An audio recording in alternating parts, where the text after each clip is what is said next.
नमस्कार, कैसे हैं आप सभी लोग। फिक्र आपकी में एक बार फिर से आपका स्वागत है। बहुत सारी खबरें हैं, बहुत सारे अपडेट हैं। आज ग्लोबल फिक्र अमेरिका ईरान के नए युद्ध की।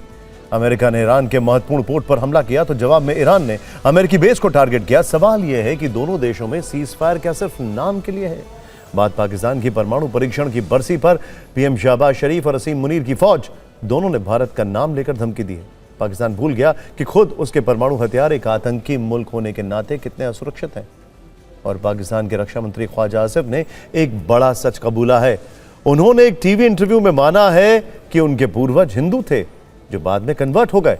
ख्वाजा आसिफ का इतिहास पर कबूलनामा देखना जरूरी है। इसके अलावा आज कर्नाटक की पॉलिटिकल फाइल भी खुलेगी, जहां पर एक बड़ा डेवलपमेंट हुआ है। सिद्धरामैया ने सीएम पद से इस्तीफा दिया और राज्य की कमान डीके शिव कुमार के हाथों में दी जा रही है। और अंत में जानेंगे पहाड़ों की डबल मुसीबत। हिमाचल प्रदेश और उत्तराखंड में गर्मी से राहत पाने के लिए एक तरफ तो पर्यटकों की भारी भीड़ पहुंच रही है, वहीं दूसरी ओर जंगलों में भीषण आग लगने से समस्या कई गुना बढ़ गई है। लेकिन पहले अमेरिका ईरान में बारूदी विस्फोट वाला चैप्टर खोलते हैं। अमेरिका और ईरान में दुश्मनी का नया चैप्टर खुल चुका है। इस चैप्टर के दो हिस्से, पहला है एक दूसरे पर भीषण हमला और दूसरा चैप्टर है दोनों ओर से एक दूसरे को मिटा देने की धमकी। लेकिन सवाल यह है कि ऐसे में सीज फायर का मतलब क्या है? क्योंकि सीज फायर में तो संपूर्ण शांति होती है और ना तो बंदूकें गरजती हैं, ना ही मिसाइल चलती है और ना ही ड्रोन से हमले होते हैं। लेकिन ये सब अमेरिका और ईरान के बीच लगातार हो रहा है। और हमले सिर्फ ईरान में नहीं हो रहे हैं, बल्कि लेबनान में इजरायली अटैक लगातार जारी है।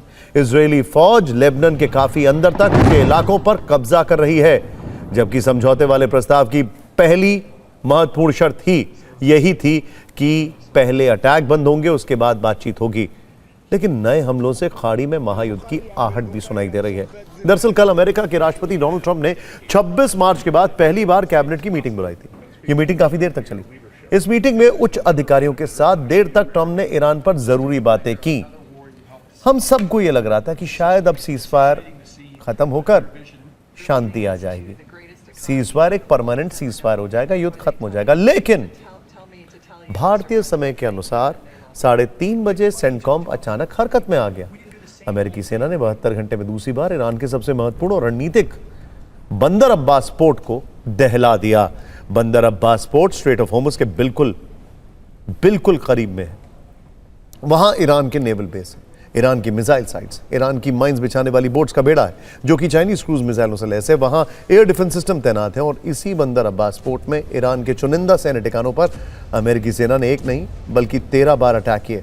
बंदर अब्बास में एक के बाद एक 13 धमाके सुनाई दिए। बंदर अब्बास में एयरपोर्ट रनवे पर मिसाइल गिरी। अमेरिकी सेंट्रल कमांड का दावा है कि उसकी सेना ने होर्मुज स्ट्रेट के आसपास खतरा पैदा कर रहे ईरान के 4 हमलावर ड्रोन भी मार गिराए। सेंट्रल कमांड के मुताबिक बंदर अब्बास स्थित ठिकानों पर हमले इसलिए किए गए क्योंकि वहां से ईरान 5 बार ड्रोन हमला लॉन्च करने वाला था।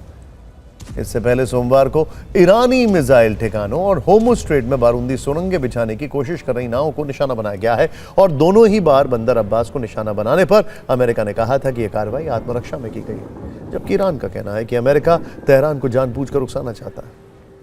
पिछली बार की तरह इस बार भी ईरान की IRGC ने तुरंत एक्शन दिखाया। कुवैत स्थित अमेरिकी एयरबेस को टारगेट किया और बंदर अब्बास पोर्ट पर अटैक का बदला लिया। खबर है कि ईरान ने कुवैत में अमेरिकी बेस पर कई मिसाइल और ड्रोन दागे।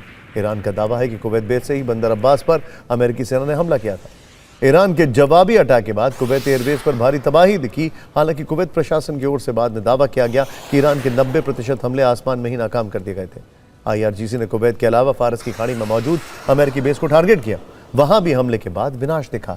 हालांकि बीच समंदर में IRGC की नेवी फोर्स और अमेरिकी सेना के बीच फायरिंग के वीडियो सामने आए हैं। ईरान सीमा के पास थोड़ी देर के लिए युद्ध जैसे हालात बन गए। ईरान का कहना है कि पहली गोली उसकी सेना की ओर से ही चलाई गई थी। ऐसा अमेरिका को हद में रहने की नसीहत देने के लिए किया गया था। लेकिन इस पूरे घटनाक्रम में स्ट्रेट ऑफ होर्मुज अमेरिका और ईरान के बीच कैसे ट्रिगर बन गया है। वहां मिसाइल से हमले भी हो रहे हैं, दोनों तरफ की सेनाओं के बीच झड़पें भी हो रही हैं और इसी होर्मुज को लेकर अमेरिका और ईरान में जुबानी जंग भी तेज है। ट्रंप ने कैबिनेट मीटिंग के बाद ईरान को सबसे नई धमकी दी है। कहा है कि अमेरिकी शर्तों को मानना ईरान की मजबूरी है। बातचीत फेल हुई तो ईरान पर हमले का विकल्प खुला है। डील नहीं होने पर ईरान को गंभीर परिणाम भुगतने होंगे। अमेरिकी विदेश मंत्री मार्को रूबियो ने चेतावनी दी। कहा ईरान को होर्मुज को खोलना ही होगा। यह भी कहा कि ईरान कभी परमाणु हथियार नहीं बना पाएगा। इस पर ईरान की ओर से कड़ा जवाब आया। ईरान ने कहा कि वो ट्रंप की धमकियों के आगे कभी नहीं झुकेगा। होर्मुज अब एक रणनीतिक हथियार की तरह है और होर्मुज के आसपास से अमेरिकी सेना को जाना ही होगा। ईरान ने वॉशिंगटन से सभी आर्थिक और कूटनीतिक प्रतिबंध हटाने की मांग की है। यह भी कहा है कि अमेरिका सैन्य गतिरोध से बाहर निकलने के लिए छटपटा रहा है। हालात चिंताजनक हैं, तस्वीरें लगातार बदल रही हैं। अमेरिका और ईरान के बीच मई के महीने में ही 4 बार सीजफायर टूट चुका है।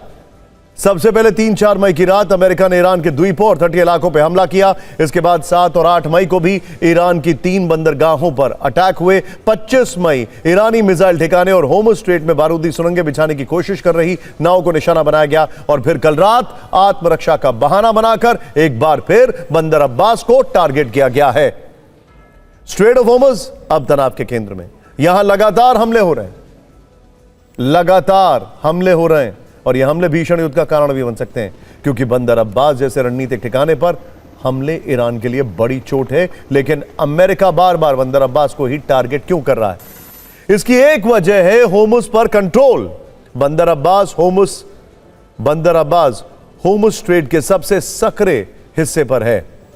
अगर आप इसको ध्यान से देखें, मैं आपको समझाने की कोशिश करता हूं। यह ठीक नीचे जो आपको दिखाई दे रहा है, यह है स्ट्रेट ऑफ होर्मुज और जो मेरी तरफ आप देख रहे हैं उस पॉइंट पर है बंदर अब्बास। स्ट्रेट ऑफ होर्मुज का ये जो टर्न है, ये जो आपको दिखाई दे रहा है, यहीं पर कई माइंस बिछी हुई हैं। अमेरिका ने इस पार्ट पर कंट्रोल कर रखा है, ईरान ने इस पार्ट पर कंट्रोल कर रखा है। यह है गल्फ ऑफ ओमान और यह है गल्फ ऑफ पर्शिया, यह है गल्फ ऑफ पर्शिया और यह है गल्फ ऑफ ओमान। ओमान की तरफ से इन्होंने कंट्रोल कर रखा है और ओमान धीरे धीरे अब ईरान के पाले में जाता दिखाई दे रहा है। उसकी डिटेलिंग भी हम आपको करने वाले हैं। खैर, यहां से गुजरने वाले हर तेल टैंकर और जहाज पर सीधे नजर रखी जा सकती है बंदर अब्बास से, जिसका सीधा मतलब जो बंदर अब्बास को कंट्रोल करेगा होर्मुज पर उसी का कंट्रोल होगा। दूसरी वजह यह है कि बंदर अब्बास में ईरान का नेवल बेस है, IRGC की नेवी का मुख्यालय है। यहीं पर ईरान की माइंस बिछाने वाली बोट का बेड़ा है। इसके अलावा मिसाइल पावर के लिहाज से भी बंदर अब्बास ईरान के लिए अहम है। यहां के पहाड़ी इलाकों में मिसाइल साइट्स हैं, आत्मघाती ड्रोन्स की भी बड़ी तैनाती है। इसके अलावा वहां एयर डिफेंस सिस्टम तैनात है। अमेरिका इसी ताकत को कमजोर करना चाहता है। बंदर अब्बास पर हमलों का एक आर्थिक पहलू भी है। ईरान के व्यापार के लिए सबसे महत्वपूर्ण बंदरगाह है। 85% समुद्री व्यापार यहीं से होता है। यही वजह है कि ईरान ने हमलों का तुरंत जवाब दिया और अमेरिका के सहयोगी देशों में से एक कुवैत में अमेरिकी बेस को निशाना बनाया। मैंने आपसे कुछ जिक्र किया था अभी, किसके बारे में जिक्र किया था? ओमान की मैं बात कर रहा हूं, क्योंकि इसी होर्मुज को लेकर पहली बार ट्रंप ने एक ऐसे देश को धमकी दी है जो सीधे तौर पर इस पूरे संघर्ष के सीन में कभी नहीं था। यह देश है ओमान। ओमान का रोल था मीडिएशन करने का जब कतर फेल हो रहा था। ओमान, जिसे ट्रंप ने डायरेक्ट वार्निंग दी है, उन्होंने कहा कि ओमान को बाकी देशों की तरह ही व्यवहार करना होगा। ओमान ने बात नहीं मानी तो अमेरिका उसे तबाह कर देगा। अगर ओमान ये बात समझता है तो यही उनके लिए ठीक भी रहेगा। गौर करने वाली बात यह है कि ओमान खाड़ी में अमेरिका का ही एक सहयोगी देश है। दोनों देशों के बीच लंबे समय से रक्षा सहयोग समझौता है। इसी समझौते के तहत ओमान के पोर्ट और एयरबेस तक अमेरिकी सेना को एक्सेस मिला हुआ है। वहां से अमेरिका खाड़ी और हिंद महासागर के क्षेत्र में अपने जरूरी ऑपरेशन को पूरा करता है। अमेरिका और ओमान के बीच फ्री ट्रेड एग्रीमेंट यानी मुक्त व्यापार समझौता भी काफी पहले हुआ है। लेकिन उसी ओमान पर व्हाइट हाउस में पूछे गए एक सवाल के जवाब में ट्रंप भड़क उठे तो इसका कनेक्शन भी ईरान से। असल में ऐसी खबरें हैं कि ईरान और ओमान मिलकर स्ट्रेट ऑफ होर्मुज से गुजरने वाले जहाजों पर टोल वसूलने की योजना बना रहे हैं। पहली बार यह खबर ब्लूमबर्ग की ओर से सामने आई थी।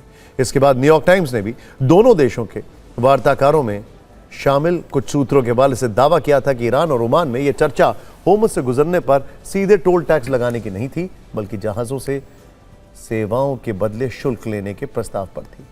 कल जब इस मुद्दे पर ट्रंप से सवालों का सामना हुआ तो उन्होंने ओमान को हद में रहने की वार्निंग दे दी। कहा कि होर्मुज अंतर्राष्ट्रीय जल क्षेत्र है और इस पर कोई कब्जा नहीं कर सकता। सुनिए उन्होंने ओमान के लिए क्या कुछ कहा। अगली खबर दुनिया के सबसे नाकाम मुल्क पाकिस्तान से है। एक टेरर स्टेट। पाकिस्तान ने भारत की देखा देखी 1998 में परमाणु परीक्षण किया था और आज वो उस परमाणु परीक्षण की 28वीं वर्षगांठ मना रहा है।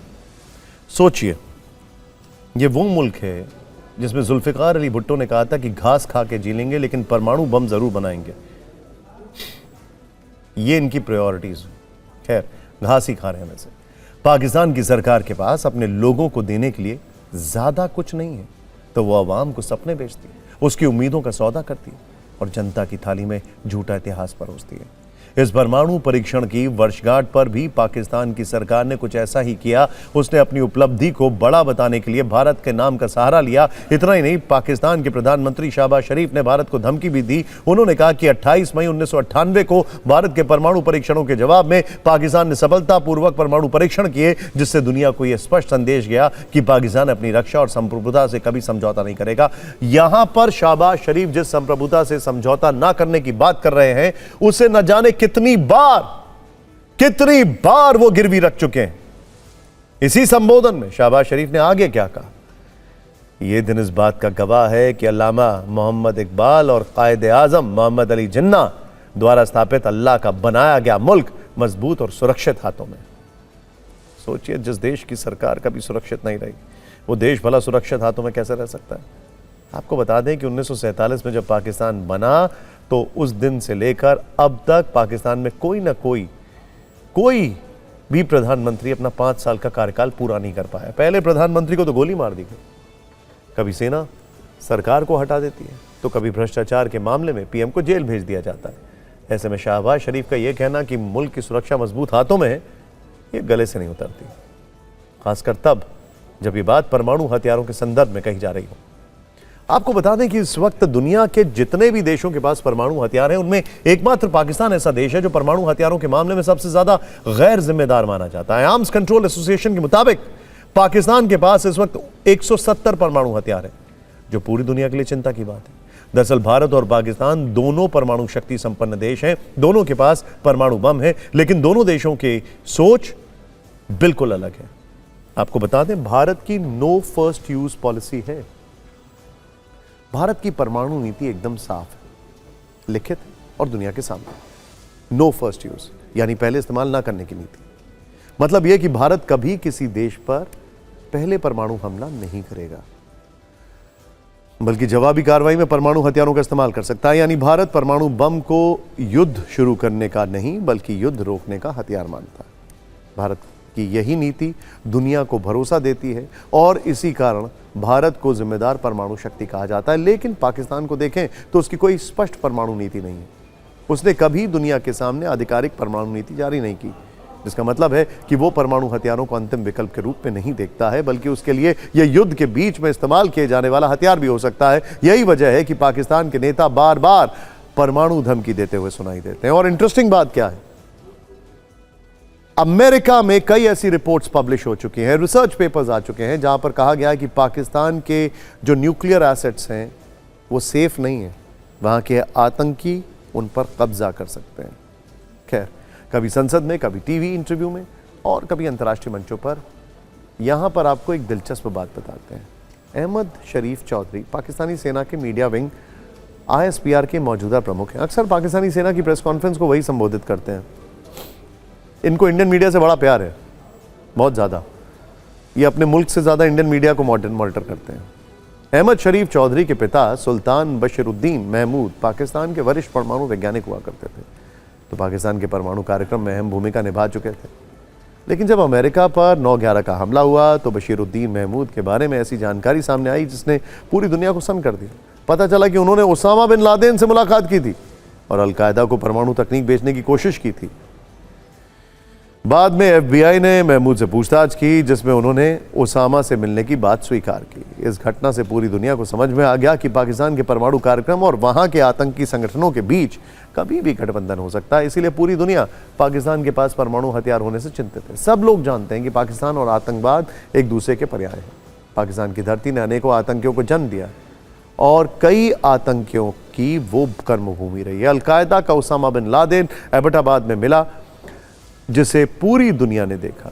इसके अलावा लश्कर तैयबा, जैश ए मोहम्मद, हिजबुल मुजाहिदीन और हक्कानी नेटवर्क जैसे कई आतंकी संगठनों का पाकिस्तान से पुराना नाता है, बल्कि वो पाकिस्तान के ही हैं। इसीलिए ये सवाल उठते रहे हैं कि क्या पाकिस्तान के परमाणु हथियार सुरक्षित हैं, क्योंकि पाकिस्तान की सत्ता में सेना और आतंकियों का अच्छा खासा प्रभाव है।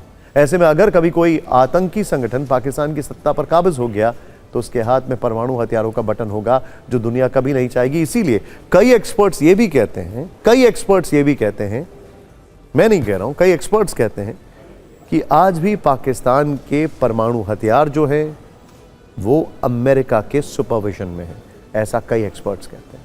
खैर, फिक्र में बात करते हैं पाकिस्तान के इतिहास वाले कबूलनामे की, जिसमें पाकिस्तान के पाठ्यक्रम पर सवाल है, वहां बच्चों को दी जाने वाली तालीम पर सवाल है। बड़ी बात यह है कि पाकिस्तान के रक्षा मंत्री ख्वाजा आसिफ, मोटर माउथ बड़बोले ख्वाजा आसिफ, खुद ये सवाल उठा रहे हैं। उनके सवाल उठाने के बाद नई बहस चढ़ गई।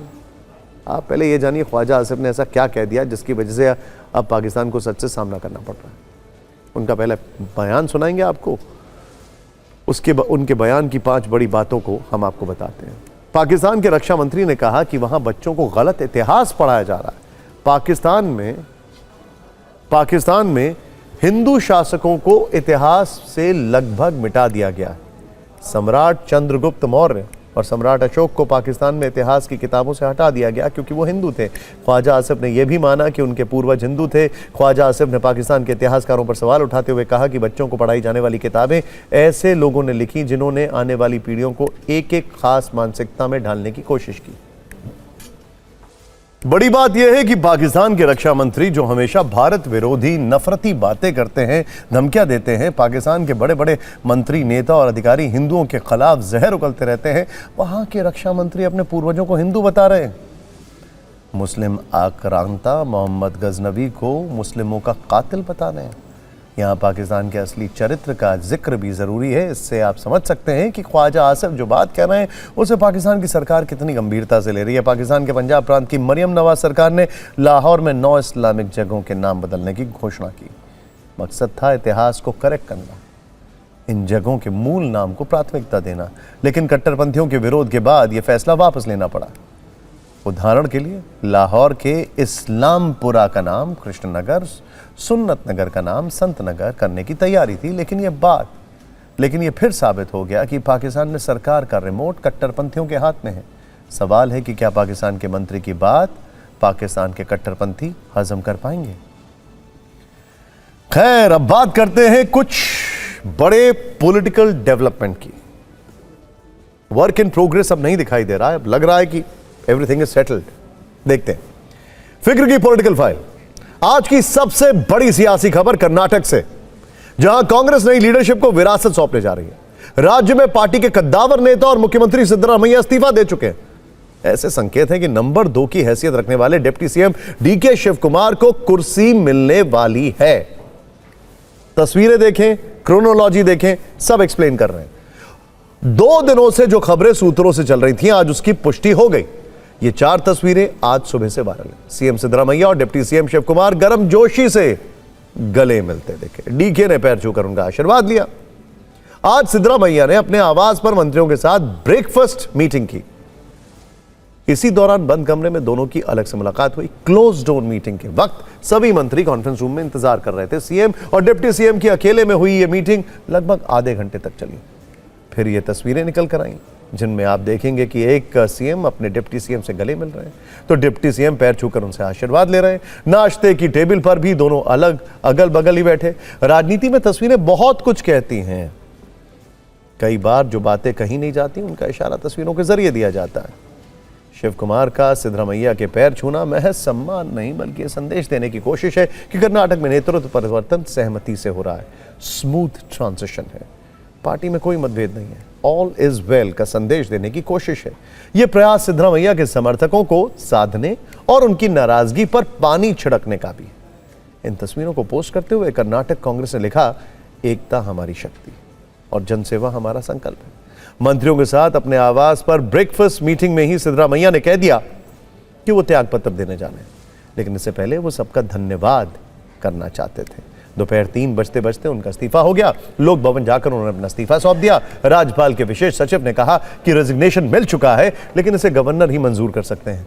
आपको बता दें कि कर्नाटक में राजनीतिक हलचल के बीच राज्यपाल अचानक निजी कारणों से मध्य प्रदेश के दौरे पर गए हैं। खैर, लोक भवन से लौटने के बाद सिद्धरामैया ने डीके शिवकुमार के साथ एक प्रेस कॉन्फ्रेंस की और हाईकमान के निर्देश पर इस्तीफा देने की घोषणा की। ಹೈಕಮಾಂಡ್ನವರು ರಾಜೀನಾಮೆ ಕೊಡಿ ಅಂತ ಹೇಳಿದ ಮೇಲೆ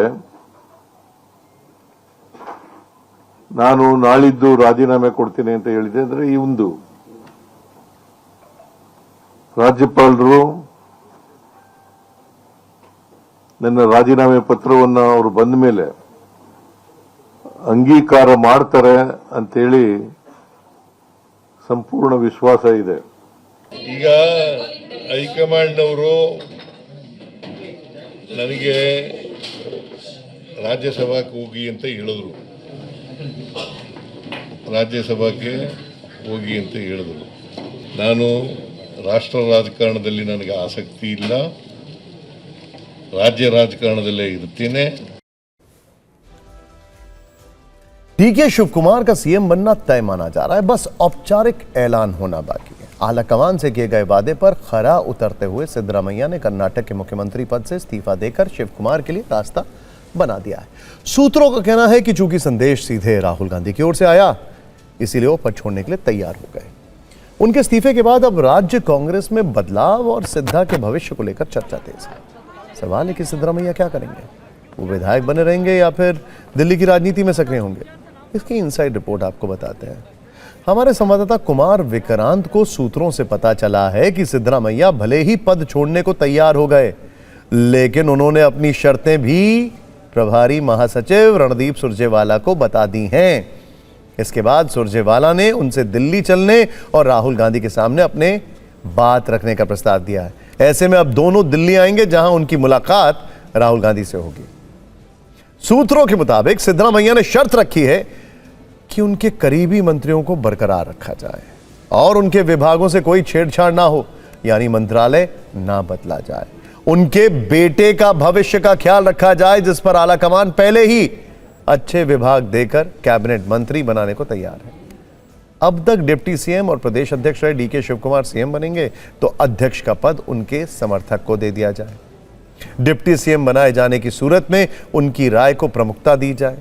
कांग्रेस चाहती थी कि सिद्धरामैया दिल्ली की राजनीति में आए, उनको राज्यसभा सीट और राष्ट्रीय स्तर पर संगठन में बड़ा पद देने का भी ऑफर दिया गया, ताकि दक्षिण भारत में बड़े ओबीसी चेहरे के तौर पर पार्टी उनका इस्तेमाल कर सके। हालांकि वो इस ऑफर से उत्साहित नहीं।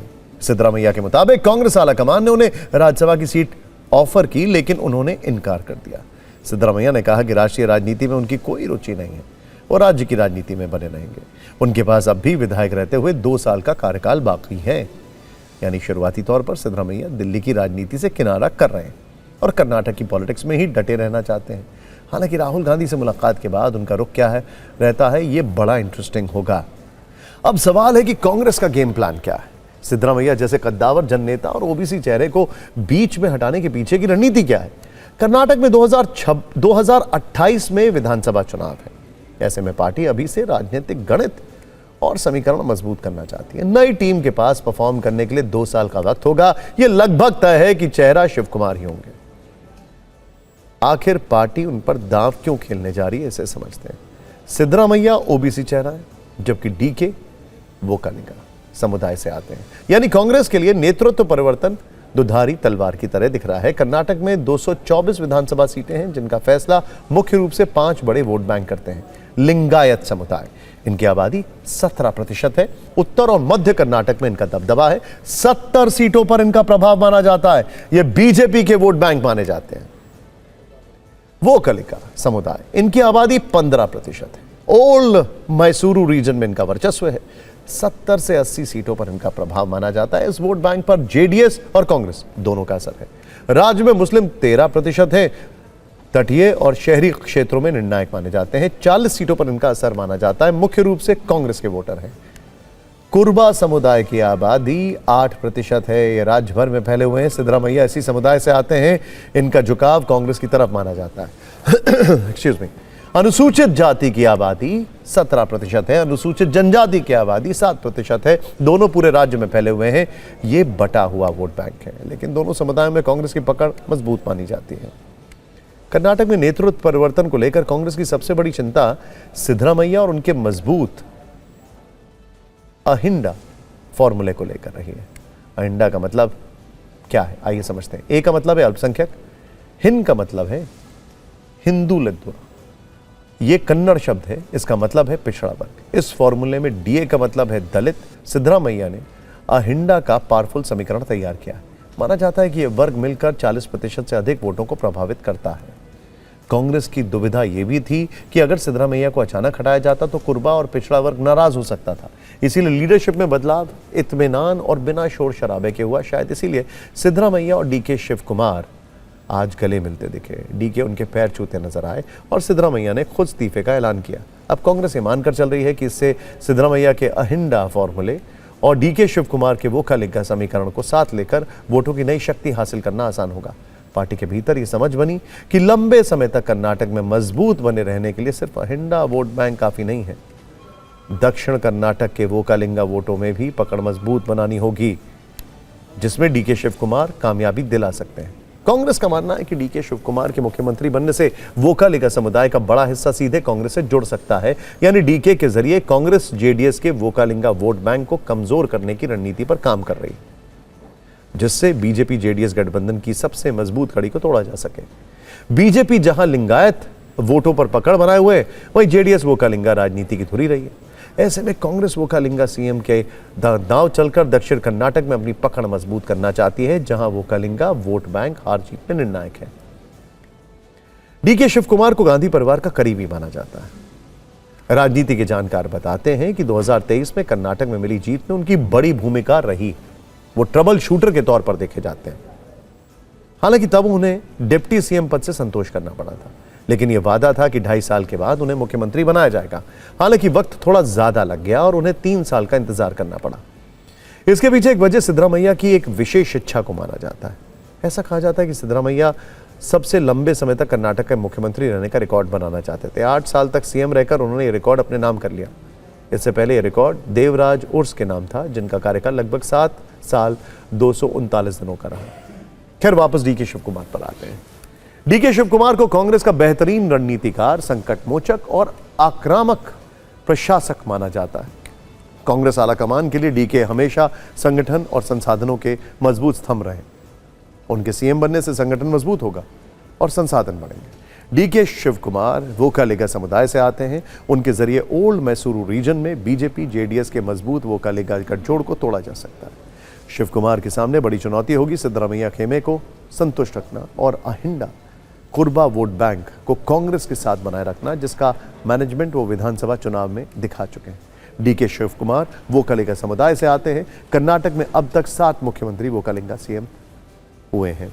मैसूरू राज्य के पहले सीएम कांग्रेस के चिंगलाया रेड्डी थे, जो इसी समुदाय के थे। कांग्रेस के ही केंगल हनुमंथया भी मुख्यमंत्री रह चुके हैं और वो इसी समुदाय के थे। इनके कांग्रेस के अलावा कड़ीदल मंजप्पा, जनता दल के एचडी देवगौड़ा, कांग्रेस के एसएम कृष्णा, जेडीएस के एचडी कुमारस्वामी, बीजेपी के डीवी सदानंद गौड़ा भी वोकालिंगा समुदाय से थे। वर्ष 1956 में भाषाई आधार पर राज्यों के पुनर्गठन के पहले के 3 मुख्यमंत्री भी वोकालिंगा समुदाय से ही थे। शिव कुमार अगर सीएम बने तो वो इस समुदाय के 8वें मुख्यमंत्री होंगे। हालांकि बीजेपी कह रही है कि कांग्रेस चाहे जो कुछ भी कर ले, अब कुछ नहीं होने वाला है।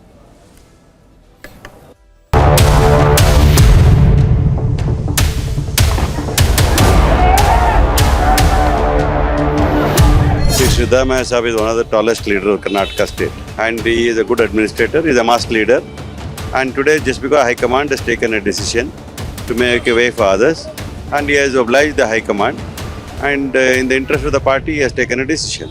Well, I already have clarified that whatever the High Command told, and he has followed the High Command direction. वहाँ सत्ता के लिए ही सब कुछ होता है। आपस में भी मारा काटी मचा हुआ तो सब किसको नहीं पता है, लेकिन अब ये तो उनके पार्टी का निर्णय है। We have seen changes happen in various state governments from even the Bharatiya Janata Party, and in the BJP we've seen how overnight changes happen without consultation. This is a smooth transition. The tussle between Mr. Shivakumar and Mr. Siddaramaiah was going on for a long time. Let us see how that government is going to function in the coming days. से भी सरकार कांग्रेस की हर जगह अस्थिर हो चुकी है, नेतृत्व का अभाव है और आने वाले दिनों में शायद देश में कांग्रेस की उपस्थिति रहे ना रहे, ये कहना बड़ा कठिन है। फिक्र में बात करते हैं पश्चिम बंगाल की, जहां टीएमसी के दो नेताओं के बीच जबरदस्त लड़ाई चल रही है। एक दूसरे पर आरोप लगाए जा रहे हैं, बयानबाजी हो रही है। ऐसी लड़ाई छिड़ी है कि कोलकाता से दिल्ली तक सियासी तापमान बढ़ चुका है। कहानी यह है कि पश्चिम बंगाल से सत्ता जाने के बाद टीएमसी के अंदर ही कलह देखने को मिल रही है। इस कलह में एक तरफ है टीएमसी की सांसद काकोली घोष, जो एक दिन पहले ही पार्टी के सभी पदों से इस्तीफा दे चुके हैं। दूसरी तरफ है टीएमसी की सांसद कल्याण बनर्जी। काकोली घोष ने कड़े तेवर दिखाते हुए कल्याण बनर्जी के खिलाफ लोकसभा अध्यक्ष से शिकायत की। चिट्ठी लिखकर कल्याण बनर्जी पर कई आरोप लगाए। हमारे पास भी टीएमसी काकोली घोष की ओर से लिखी गई चिट्ठी की कॉपी है, जिसमें लोकसभा के अंदर कल्याण बनर्जी पर दुर्व्यवहार करने के आरोप लगाए गए हैं। महिलाओं को लेकर कल्याण बनर्जी के रवैये पर सवाल उठाए गए। विवाद की इस कहानी की जड़ को समझिए। पश्चिम बंगाल विधानसभा चुनाव के नतीजों के बाद ममता बनर्जी ने पार्टी के संसदीय ढांचे में बदलाव करते हुए काकोली घोष को चीफ विप के पद से हटा दिया। ये जिम्मेदारी अब कल्याण बनर्जी को दी गई। तो सवाल है, क्या इसी वजह से काकोली घोष टीएमसी से नाराज चल रही हैं? पहले पार्टी के सभी पदों से इस्तीफा दिया, अब लोकसभा अध्यक्ष को लेटर लिखकर कई आरोप लगा रही हैं। यह आरोप लगाया कि कल्याण बनर्जी ने लोकसभा के अंदर कई बार दुर्व्यवहार किया। कल्याण बनर्जी का व्यवहार महिला विरोधी है। ये रवैया कई दूसरी महिला सांसदों के प्रति भी रहा है। इस तरह के व्यवहार के लिए सजा मिलनी चाहिए। इसके जवाब में कल्याण बनर्जी ने कहा कि अगर सदन के भीतर कुछ हुआ था तो तुरंत स्पीकर को जानकारी दी जानी चाहिए थी। कुल मिलाकर टकराव जबरदस्त है और इस टकराव में सियासी जुबानी चिंगारी भी तेज है।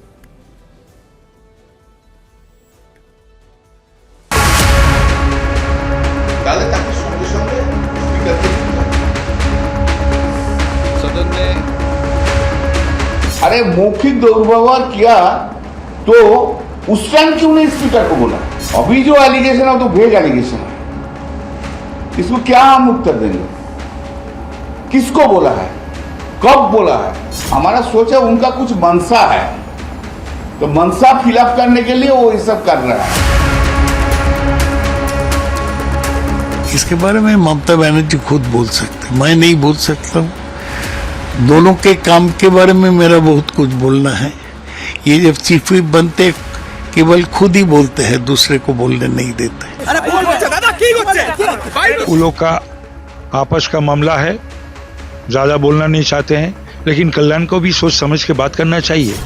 महिला का ऊपर लेके सही नहीं है।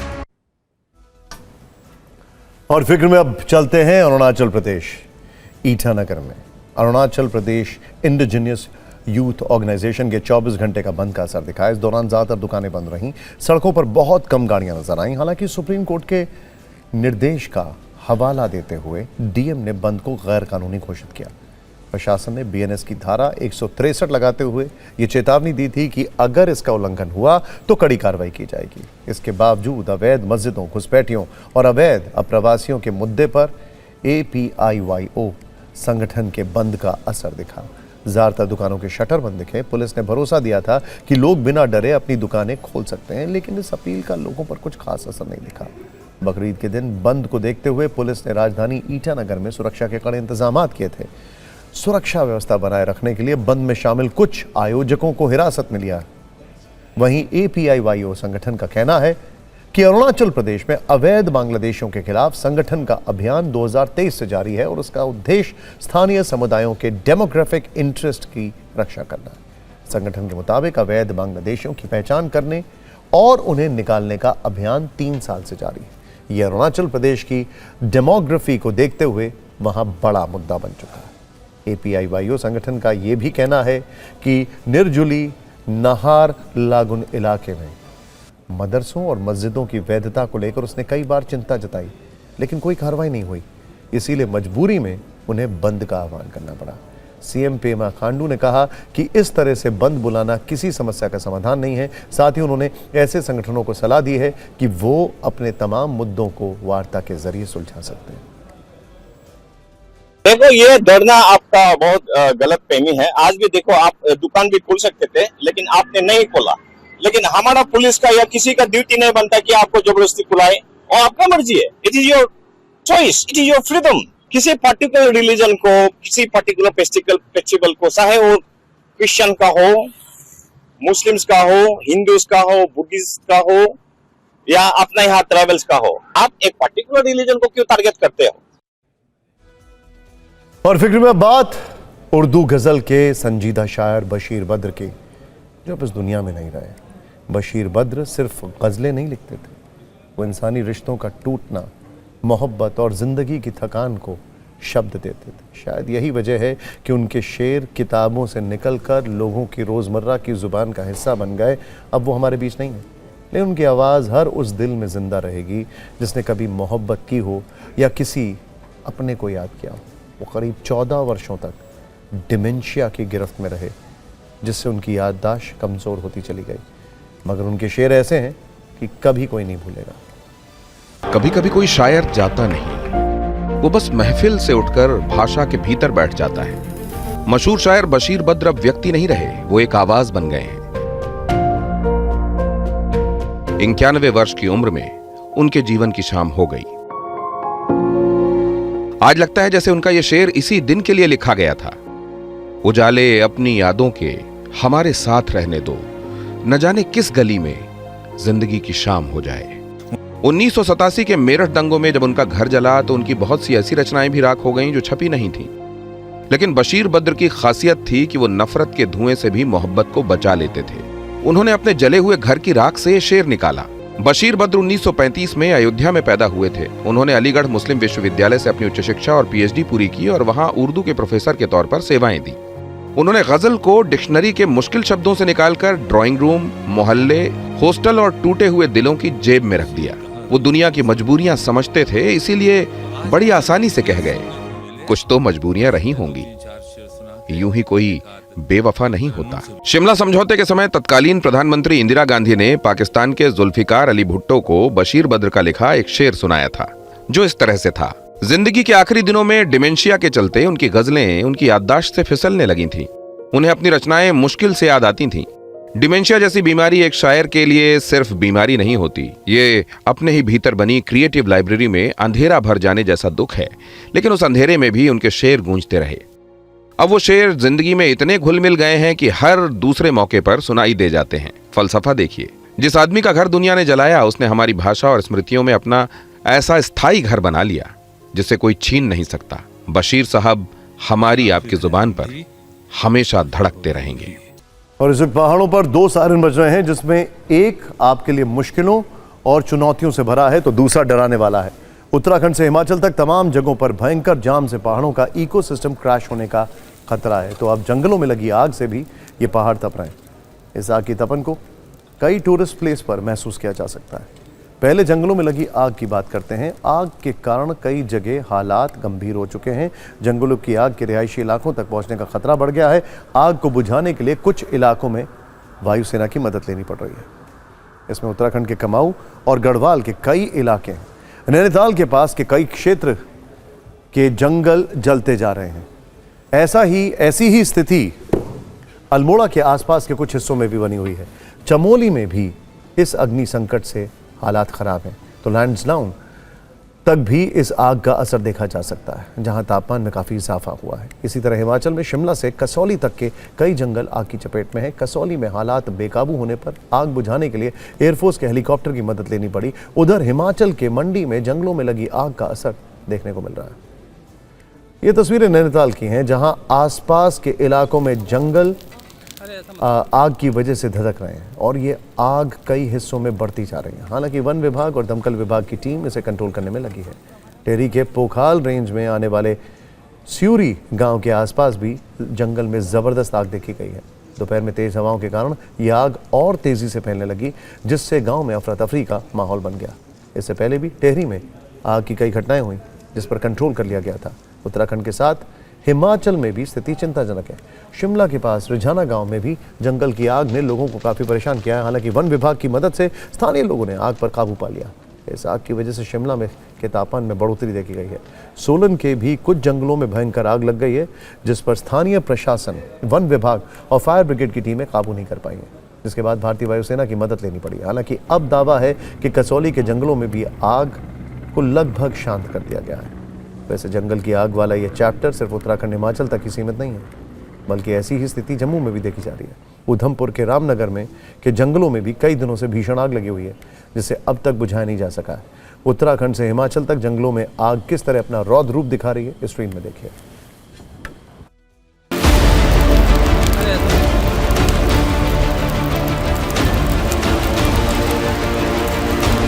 पिछले एक आध हफ्ते से हम देख रहे हैं कि आग की घटनाएं बढ़ रही है, क्योंकि अचानक जो गर्मी में तेज़ी हुई है और ह्यूमिडिटी जो कम हुई है उसकी वजह से आग थोड़े इंसिडेंट्स बढ़े हुए हैं।